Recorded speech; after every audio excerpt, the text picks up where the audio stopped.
para proferir agora a palestra Acesso à Justiça Democrática. Convidamos o doutor em Direito Processual pela PUC Minas e pela Universidade dos Estudos de Roma, La Sapienza, e mestre em Direito Processual pela PUC Minas, professor permanente do PPGD da PUC Minas e professor adjunto da UFMG, membro do IPDP e do IAMG, advogado Dierne José Nunes Coelho.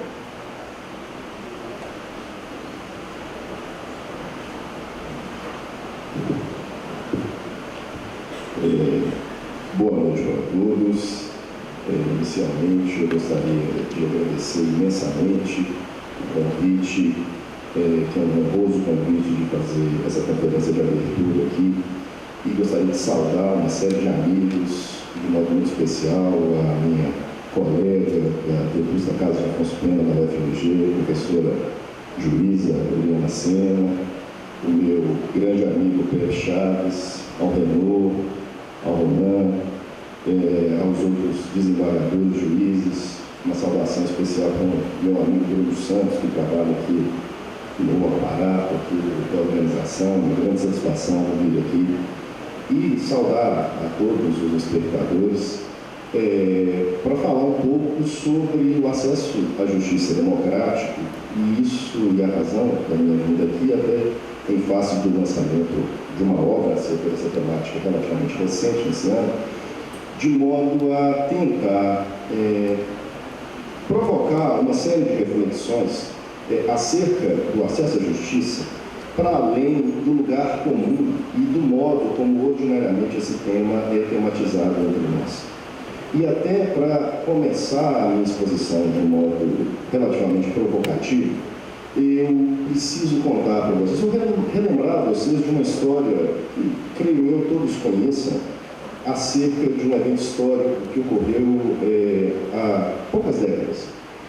Fim do nazismo, do regime nazista, que começou em 31 de janeiro de 1933, com a subida de Hitler à chancelaria do Reich, mas fim desse regime, aconteceu um fenômeno peculiar, ou seja, a grande maioria dos nazistas tentaram fugir, e muitos deles fugiram aqui para a América Latina. E um deles, em especial, veio se refugiar aqui na Argentina, esse cidadão de nome Adolf Eichmann. Ele ficou aqui escondido até o início da década de 60, quando em 61 o serviço secreto israelense, o Mossad, o capturou aqui, sem inclusive pedir licença para o governo argentino, e o conduziu para Jerusalém para que ele fosse julgado pelos seus crimes. E quando isso aconteceu, uma grande pensadora alemã, de nome Hannah Arendt, ela acabou se oferecendo para uma revista americana, de nome New Yorker, para cobrir o julgamento de Eichmann em Jerusalém, pelo fato de que Hannah Arendt era uma grande estudiosa do totalitarismo, já tinha uma obra consagrada às origens do totalitarismo, e ela fugiu do nazismo por ser judia e se radicou nos Estados Unidos. E ela ofereceu-se, e o convite foi prontamente aceito pela revista, e ela então foi fazer a cobertura do julgamento de Eichmann.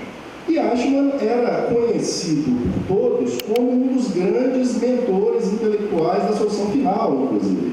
Ele ajudou a administrar os campos de concentração, Auschwitz e tantos outros.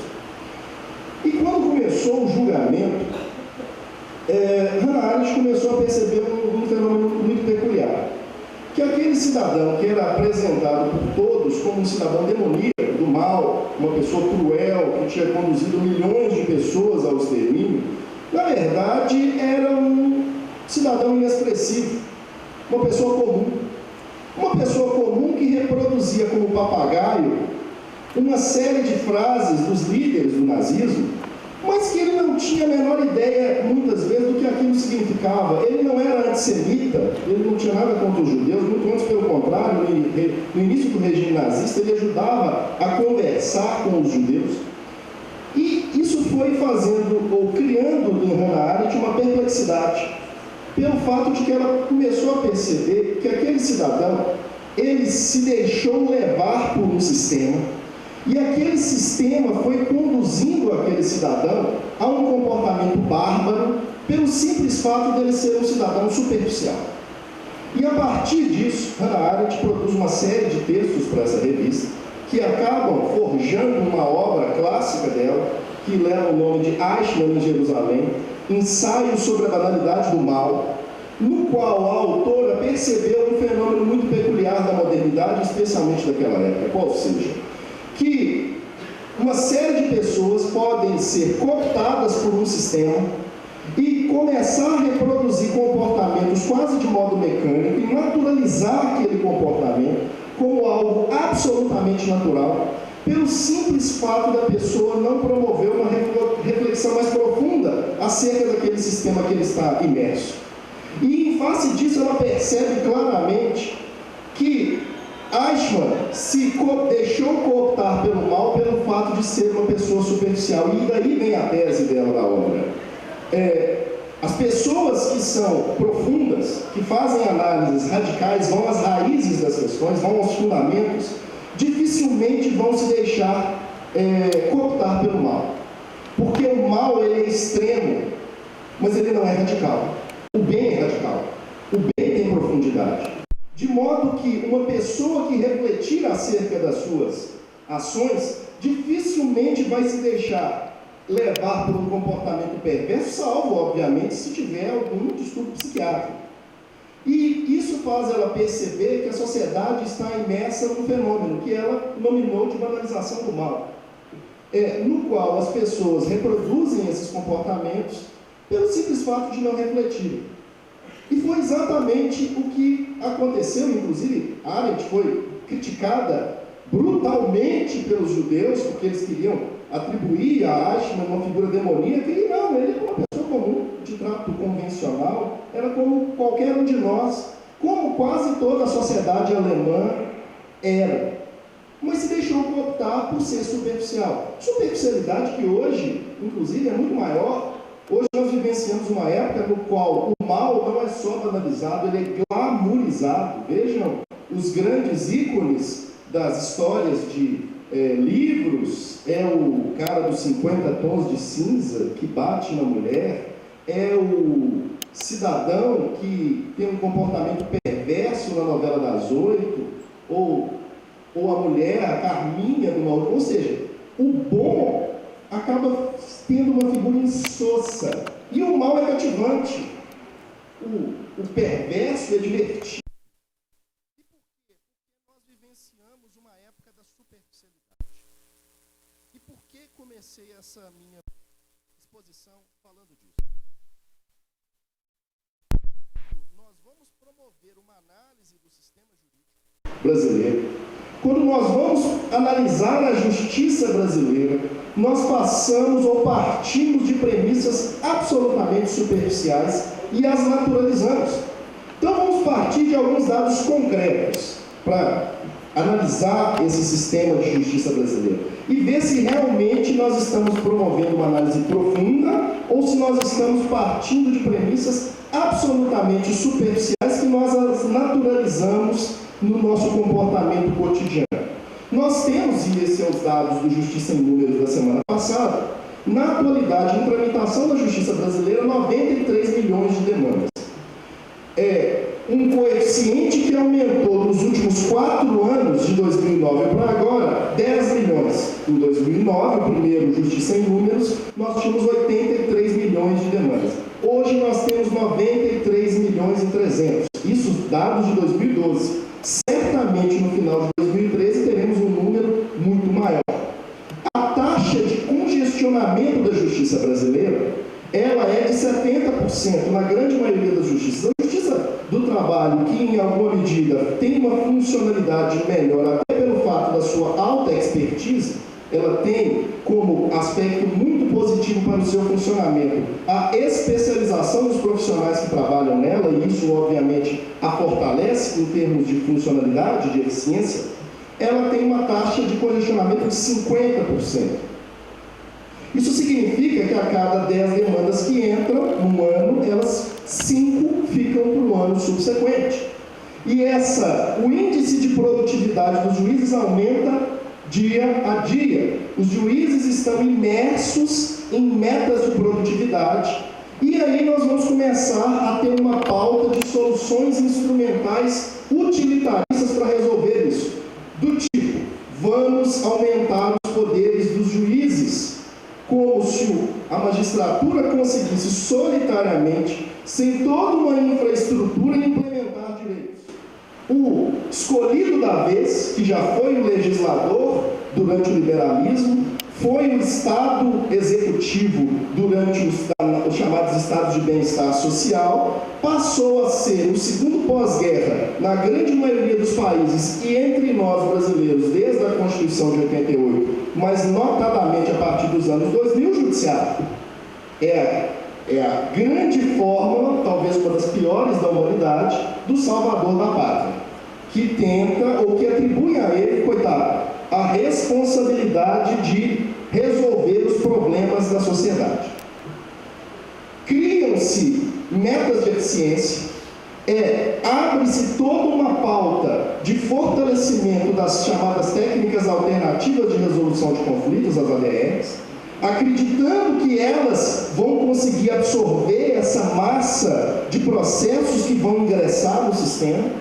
E esse não é um argumento brasileiro, isso é um argumento universal. O último congresso da Associação Internacional de Direito Processual na Rússia, um dos temas que foi de maior discussão foi as técnicas alternativas de resolução de conflitos, nas quais se mostrou, inclusive, que há uma baliza, uma diretiva europeia desde 2008 para se tornar a via adjudicada, a jurisdição, a última porta a ser aberta para a resolução dos conflitos. Eu devo tentar resolver antes através da conciliação, da mediação, do rent adjudge, do acordo do terceiro imparcial e tantas outras técnicas alternativas. Outra solução para esse sistema de alta litigiosidade. Vamos atribuir maior poder aos órgãos de cúpula para que eles criem padrões decisórios hábeis a serem reproduzidos quase mecanicamente nos casos concretos, porque as causas são todas mais ou menos idênticas, então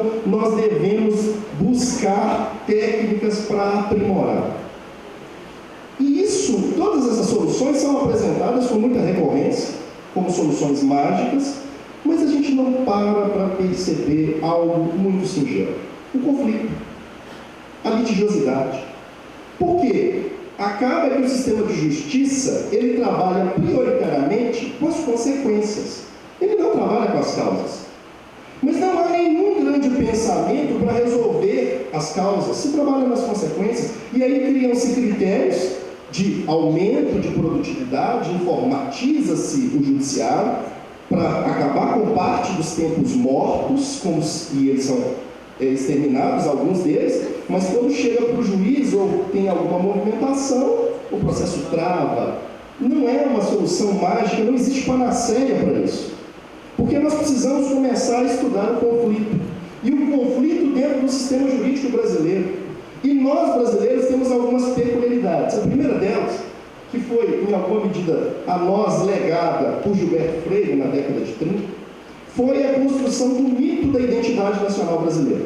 Não sei se vocês sabem, mas até a década de 30, no mundo inteiro, nós brasileiros éramos vistos muito mal, porque nós éramos um povo muito miscigenado. E naquela época imperava o chamado discurso da eugenia, da boa genética, da depuração da raça, que pós-Segunda Guerra foi atribuído a um perfil nazista, fascista, mas era um comportamento universal. Só para vocês terem ideia, no Brasil nós tínhamos grupos de eugenia, nós importamos suíços para Nova Friburgo para clarear o povo. Monteiro Lobato tinha e participava de um grupo eugênico no estado do Rio de Janeiro. Então isso era um discurso mundial. E eles falavam assim: o Brasil nunca vai dar certo porque esse povo é muito misturado.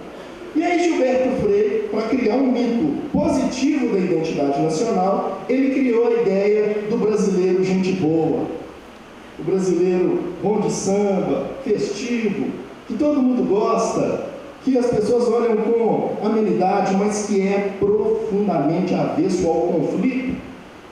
Ele é avesso ao conflito. Se tem algum problema social, não, nós somos muito bons. O mito do homem cordial, nós somos cordiais. E somos vistos desse modo. Nós somos festivos, somos bons de cama, Ou seja, são coisas que nos...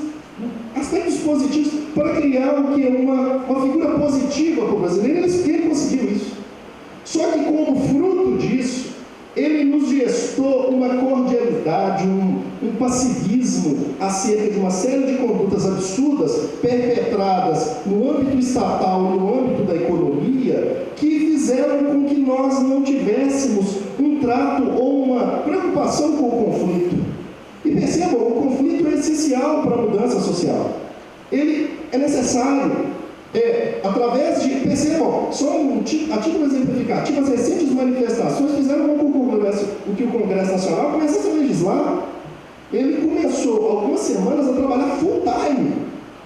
De manhã, de tarde, de noite, de madrugada, você estava ligando a televisão, estava a Câmara e o Senado Federal funcionando. O conflito é necessário, não o conflito armado, mas o exercício pleno da cidadania. E para esse exercício pleno da cidadania, eu preciso do quê? De termos cidadãos participantes e que entendam esse conflito de modo mais adequado. Mas não, o nosso conflito foi em alguma medida escondido, entre aspas. Porque o cidadão brasileiro, como qualquer ser humano, ele é conflituoso. E ele então criou ao longo de todas essas décadas a necessidade de resolver os seus conflitos, mas não através da própria ingerência dele, mas sim através da ingerência de uma outra pessoa. Ele tem que atribuir a resolução desse conflito. A culpa dos próprios dilemas do brasileiro, às vezes, é a atribuição da culpa para o outro. A coisa não deu certo por causa do outro. O meu aluno, quando ele é reprovado, não é porque ele não estudou, não, é porque eu reprovei. Ele não consegue ter a noção de que aquilo é fruto da omissão dele.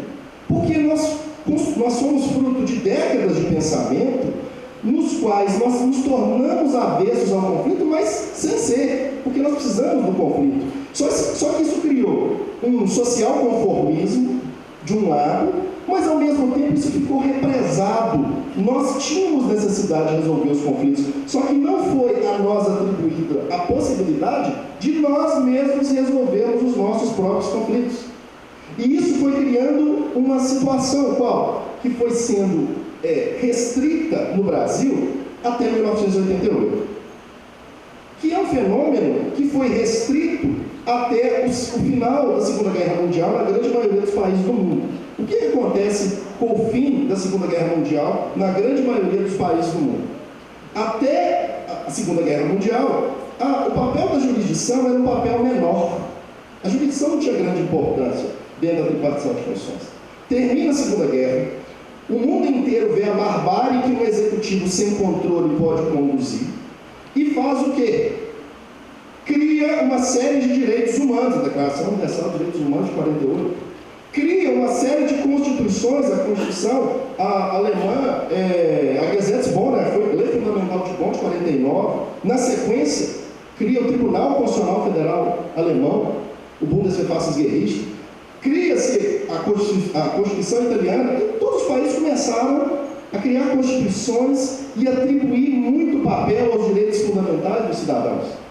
E quem deveria ser o poder que promoveria um novo papel a partir daquele momento de controlar o poder executivo e o legislativo nas suas ações? O judiciário. Esse fenômeno do fortalecimento do constitucionalismo e da criação do fortalecimento do controle de constitucionalidade muda o papel da jurisdição. A jurisdição que tinha sido pensada e funcionada do século XIX até o meio do século XX, restrita à resolução de conflitos individuais e privados, passou a exercer novas funções. A partir daquela década, cabe ao judiciário o controle para verificar se o executivo está cometendo algo contra os direitos humanos, controlar se o legislativo está proferindo leis que estejam ou não em consonância com a Constituição. É um novo papel. E percebam, na primeira década que a jurisdição começa a funcionar nesses termos, eu tenho decisões históricas em uma série de tribunais estrangeiros. Só para citar um caso, na década de 50, precisamente nos anos de 54 e 55, o precedente da Suprema Corte norte-americana, Brown versus Board of Education of Topeka. E esse precedente Brown, para aqueles que não se recordam, é o julgado da Suprema Corte que acabou com a segregação racial naquele país, do ponto de vista jurídico. Até esse julgado da Suprema Corte, prevalecia como interpretação do princípio da igualdade o chamado princípio dos separados mais iguais, que eu poderia ter escola só para brancos, escola só para negros, desde que garantisse o mesmo nível de qualidade, uma qualidade que nunca existiu entre igualdade entre brancos e negros, muito antes pelo contrário, é uma falácia que a Suprema Corte percebeu, ou um justice, um ministro da Suprema Corte percebeu, Lee Warren, recém-empossado como cargo de ministro de Justice na Suprema Corte, ele percebeu aquela situação, conversou com todos os ministros da Suprema Corte, os 8 ministros, ele é o 9, e ele conseguiu montar um acordo para acabar com esse entendimento jurídico. Eles analisaram as mesmas premissas, ele foi hábil e inclusive pediu uma pesquisa, uma perícia importantíssima, que vocês podem até ver no YouTube depois, chama Doll Test, no teste das bonecas, que ele chegava para crianças negras de 4 anos, com bonecas, uma bonequinha negra e uma bonequinha branca, os menininhos falavam assim, quem que é bom? E a negra indicava a branca. Quem que é inteligente? O branco. Quem é esperto? O branco. Quem que é burro? É o negro. Quem não vai dar certo? É o negro. Quem é mau? É o negro. Quem é feio? É o negro. E a criança, ao final, a última pergunta era qual? A qual dessas bonecas, com qual você se identifica fisicamente? E a criança ficava constrangida. Ele levou esse teste para os ministros verem que, meus caros, preconceito é passível de ser incrustado no ser humano com muito poucos anos de existência. Porque é preconceito, que é pior do que... Claro que não. Tem, inclusive, depois vocês também podem ver no YouTube um documentário sensacional, chama Blue Eyes, Olhos Azuis, de uma pensadora canadense que fez um teste no qual escolheu aleatoriamente uma característica física, olhos azuis, e ela faz uma dinâmica no qual, ao final, o portador de olho azul é visto de modo pior. As pessoas têm preconceito com ela, para mostrar como é um construto cultural. Mas percebam, isso se deu através da mudança do papel da jurisdição. A jurisdição, desde a década de 50, tem um novo papel. Os conceitos keynesianos, carnelutianos não atendem mais ao que a jurisdição se presta. A partir da década de 60, a jurisdição cumpre o papel para os novos direitos, a tutela coletiva, que ganha dimensão a partir da década de 60. A partir da década de 70, entra em pauta, especialmente a partir do pensamento de alguns autores de Harvard, a chamada litigância de interesse público, é a utilização do processo para a implementação de direitos fundamentais. A partir da década de 70, chegamos ao âmago do que nós precisamos discutir: o acesso à justiça.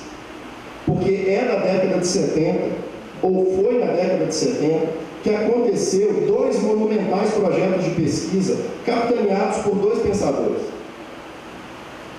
O professor Mauro Capelletti e outra grande pesquisa capitaneada pela pensadora Laura Todd. Esses 2 projetos de pesquisa, ao longo de alguns anos, tentaram estabelecer uma análise. Qual era o estado do acesso à justiça no mundo? E Capelletti, subsidiado pela Fundação Ford e pelo Instituto de Cultura Italiano, encomendou de juristas de 23 países, da América Latina participaram do Uruguai e outros países, o Brasil não participou, e esses 23 países, ao longo de 4 ou 5 anos, buscaram dados de pesquisa, quais eram os problemas e quais eram as soluções do acesso à justiça. Mas aqui eu já preciso estabelecer uma premissa. Qual? Capelletti estava fazendo isso dentro da lógica do chamado estado de bem-estar, que é aquela lógica de acreditar que o acesso à justiça é uma metodologia de pensamento, que o acesso à justiça serve para atribuir aos cidadãos bens, e o cidadão é visto inclusive como hipossuficiente. A cidadania dentro do estado de bem-estar, ela é fragilizada, porque o cidadão é visto como um cliente, ele precisa da ajuda do Estado, em todas as medidas. Esse projeto de pesquisa, ele é tão monumental, que quando os resultados são publicados em 78, em língua inglesa, dos 8 tomos do projeto Florença de Acesso à Justiça, Florence Access to Justice Project, é o nome que não tem tradução em português. Quando ele é publicado, em 78, o impacto dessa pesquisa é tamanho, porque ele foi um projeto universal, ele partiu de dilemas do mundo inteiro em termos de acesso à justiça. E ele, Capelletti, juntamente com outro jurista, faz um relatóriozinho geral. Ele e um cara chamado Brian Garth, eles fazem um relatório geral e, meus caros, eles sintetizam nesse relatório geral todos os frutos do relatório de acesso à justiça. Em sentido análogo, em 78, Laura Naber e Todd, eles publicam um relatório acerca de um trabalho que eles fizeram em 10 culturas acerca do acesso à justiça. Esses dois trabalhos, o impacto deles é tão grande que, a partir desse momento, quase os resultados que são apresentados são postos como soluções absolutas. Eles chegaram, digamos assim, ao ápice do pensamento em termos de acesso à justiça. Só que o pensamento deles, repito, é de 78, a pesquisa é de 78. Em 78, a sociedade era outra. O nível de litigio